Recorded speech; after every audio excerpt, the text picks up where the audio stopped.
Hi plant people! Good morning and welcome back to our YouTube channel, Marjan's Garden. So today guys, ay may i-share ako sa inyo mga succulents na super stress dito sa ating garden.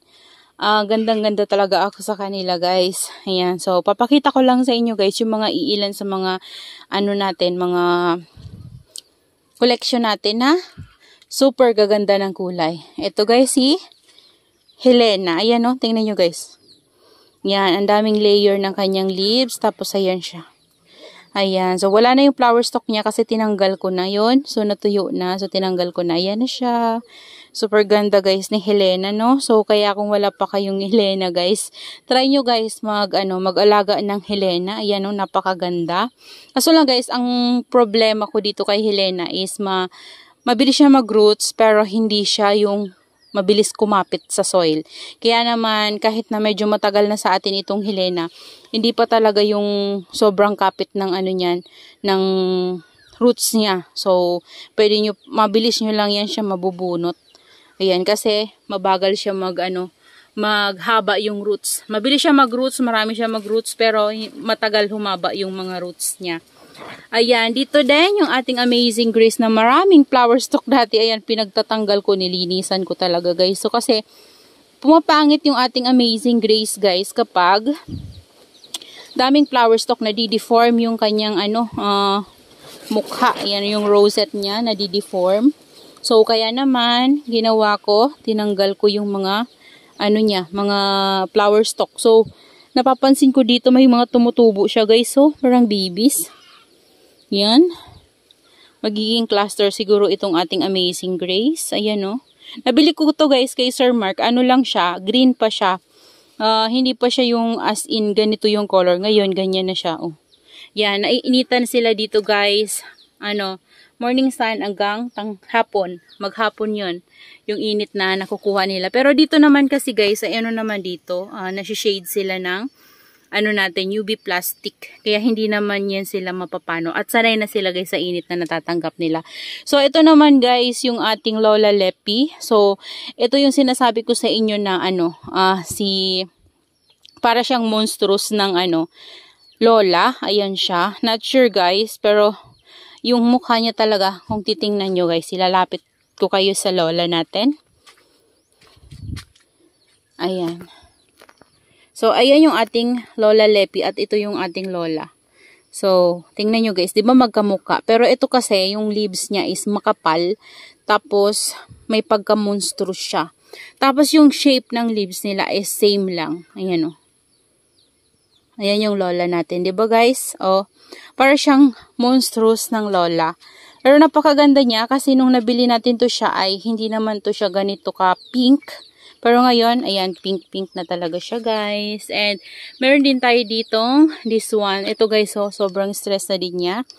Ito si Green Smile. So, ito yung Green Smile ko before na green siya kasi shaded ko lang to guys, nilalagay. So, ayaw ko siya before na mainitan ng sobra. Kasi before naman, guys, ay medyo masela. Nakailan na din ako nito guys. Ang problema ko sa kanya ay lagi siyang na crown rot. Yan, nakikita ko nangingitim na lang siya. Kasi ang mali ko before, dinidiligan ko siya dyan sa top. Tapos hindi ko tinatanggalan. So, nastakan talaga siya guys ng water. Parang si natin, si Madiba. Diba kapag nastakan si Madiba at nainitan, siya, nasa sunburn.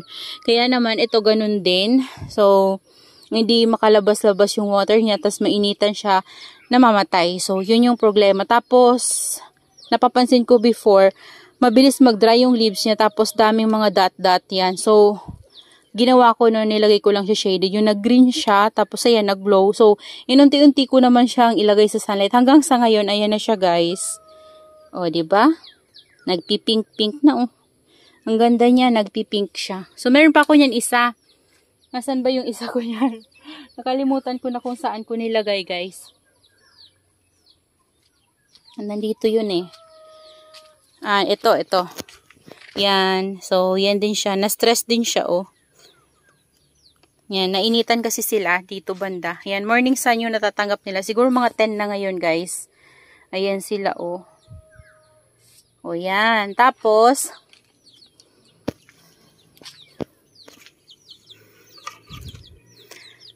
Nandito guys yung ating Benetium. Ayan yung ating Benetium. Nabili ko lang to kay Ma'am Jen. 50 pesos ata yun guys. Ang ganda guys ng leaves niya. Nagka-curly din pala yung leaves niya.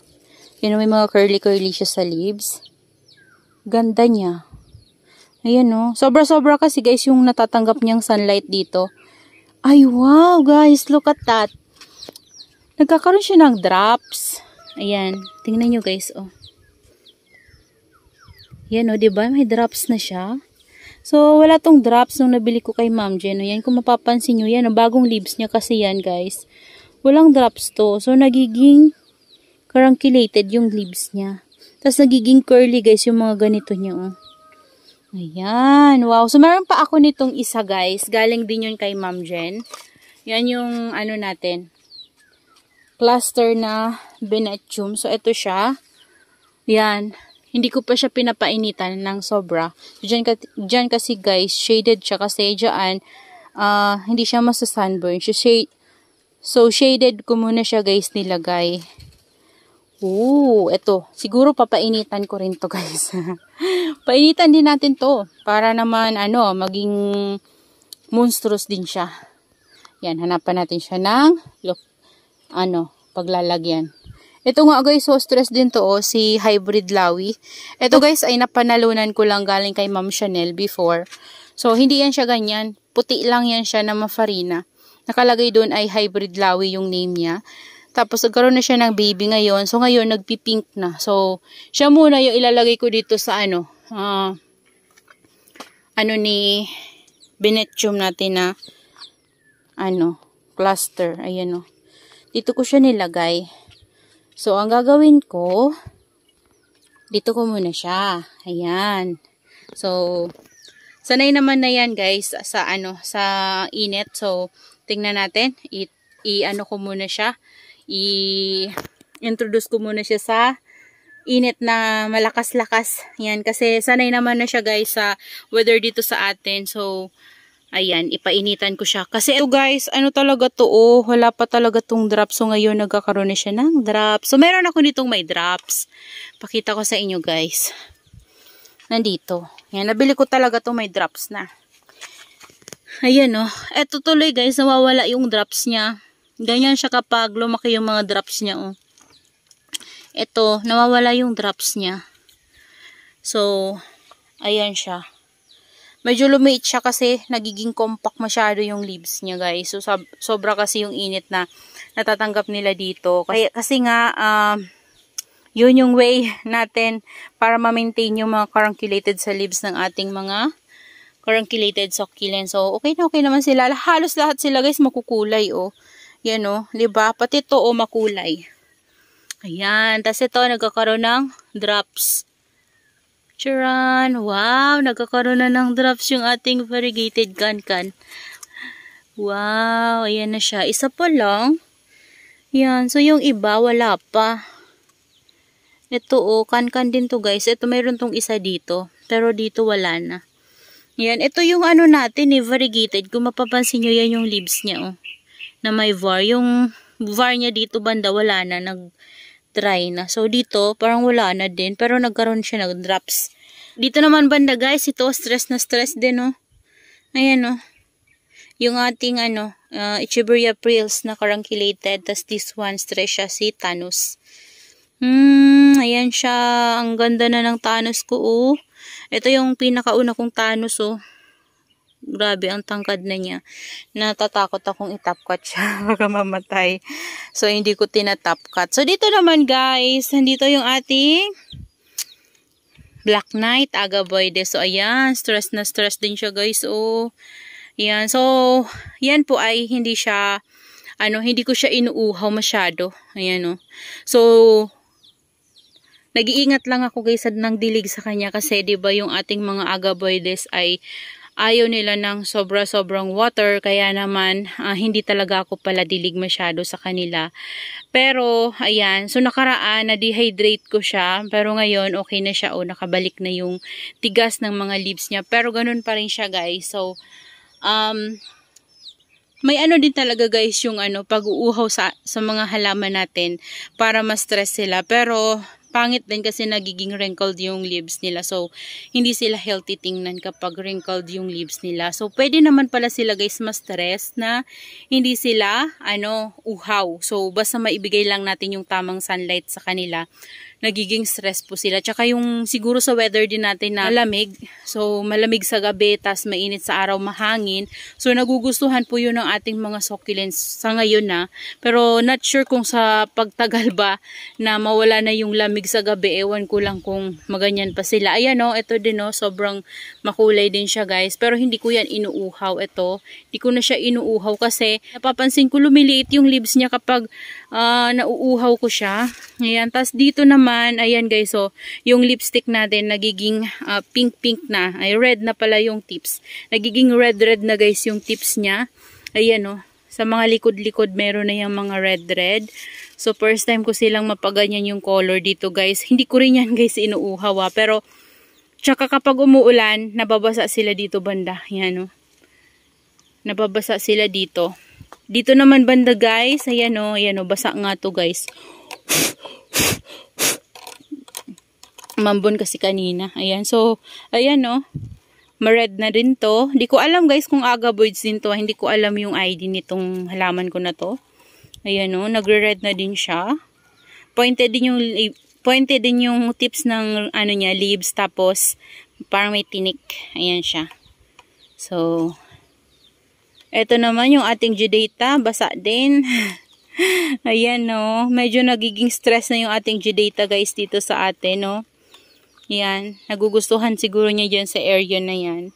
So, ayan guys, marami pa tayong mga stress succulents dito. Kaso lang, hindi ko na maisa-isa sa inyo. Ito nga si Claret ko. Diba guys? Stress din siya. Tapos ito nakalimutan ko yung pangalan nito. Ito pa yung nasira ng manok ko.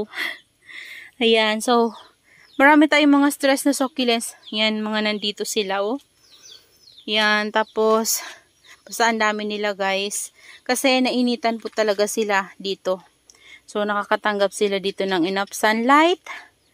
Ayan, kaya naman, halos ng succulents natin ngayon ay, halos lahat ng mga succulents natin ngayon ay makukulay. Ito din yung ating, ito parang uhaw na to. Hindi ko to ate nadiligan. Si Indonesian Plapchak. Ayan siya. Yung Zoro natin. Free from Ma'am Jenelina Sarao. Ayan na siya guys. Si natin. West Rainbow. Lumalaki na. Ayan. So mga stress sila guys. Ayan ito nagpipink-pink si ating exotic. So kapag na-stress si exotic ay nagpipink. Ayan. So ito nagiging stress na siya ulit. Kasi before namutla siya. Ayan. So, ngayon, bumabalik na. Ayan, Ito.